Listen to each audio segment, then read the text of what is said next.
Let me ask you something. Why do some people keep winning even after failing, again and again? And why do others keep losing, even when they're talented, educated, and given opportunities? Same world, same time, same chances, different results.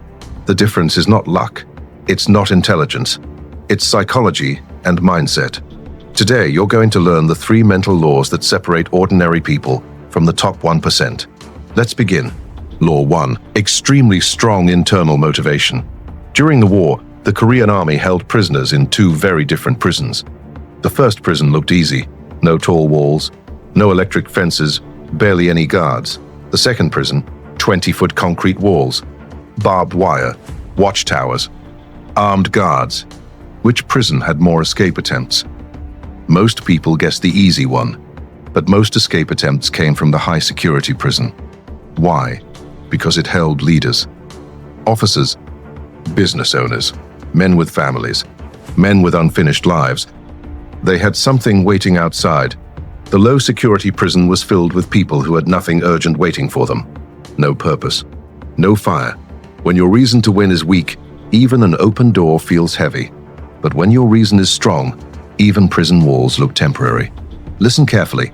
If you need motivation every Monday, every video, every speech, you don't have a discipline problem. You have a purpose problem.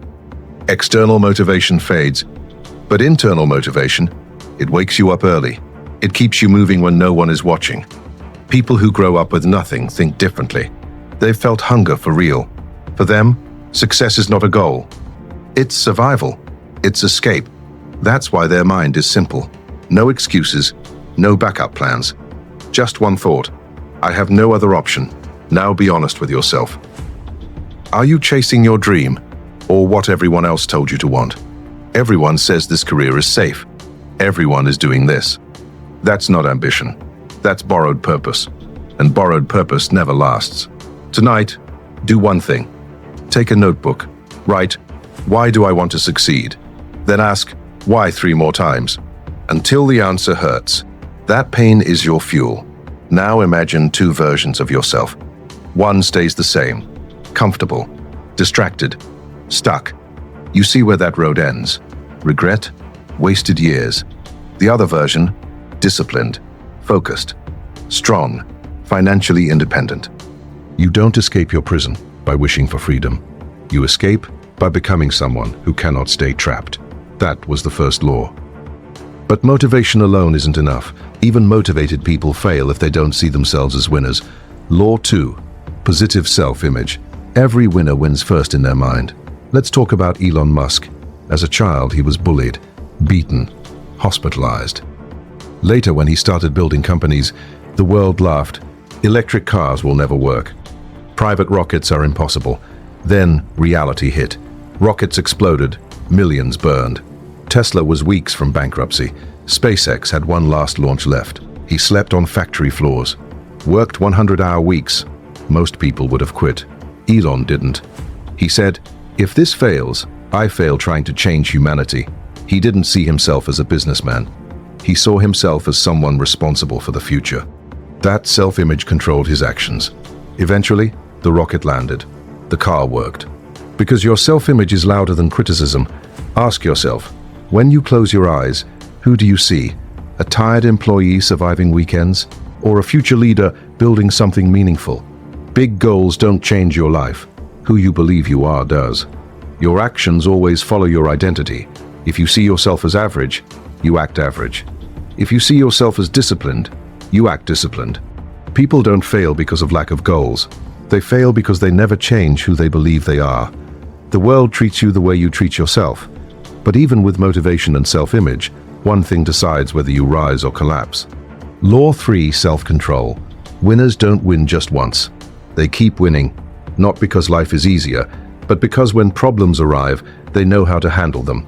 Winners have one dominant mental habit: self-control. When pressure appears, they don't panic. When things go wrong, they don't wait for tomorrow. They finish what they start. Most people react differently. The situation is not right. I'll do it tomorrow. This is not my day. They blame circumstances. They postpone action. And slowly, they quit. Winners don't negotiate with discomfort. They act anyway. Look at Michael Jordan, 1997 NBA Finals, Game 5.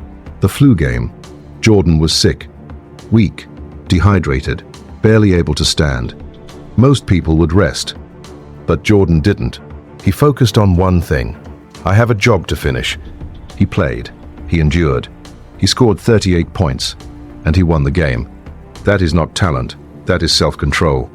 His body was failing, but his mind was in command. Look at monks, they sit for hours. Same position. Rain, storm, heat, cold, snow. Nothing moves them. Why? Because they understand pain is inevitable, but reaction to pain is a choice. Most people try to escape pain at the first sign of discomfort. I'm done. I can't do this. Look at workouts. When muscles start burning, that final 1 or 2 reps, that is where maximum growth happens. The moment you want to quit is the moment transformation begins. People without self-control run to comfort zones. Scrolling, watching TV, escaping reality. Temporary dopamine, temporary relief, but no progress. Winners don't chase comfort. They stay focused on the work. They ignore distractions. They delay pleasure. They finish the task. And that is why they win. Conclusion: if you master strong internal motivation, a powerful self-image, and extreme self-control, you automatically move ahead of most people. Winning is not magic. It's mental structure, it's psychological alignment, it's identity. Becoming top 1% is not about being special. It's about thinking differently. Winners don't just watch, they apply. Because the mindset you build today decides the life you live tomorrow. These 3 lessons are taken from the book, The Psychology of Winning. When you follow these mental habits, you become more consistent, you build a stronger mindset, you understand how winners think, and you take action like them. If you want more lessons from this book, comment part 2. If you liked this video, share it, like it, subscribe to the channel. Thank you for watching.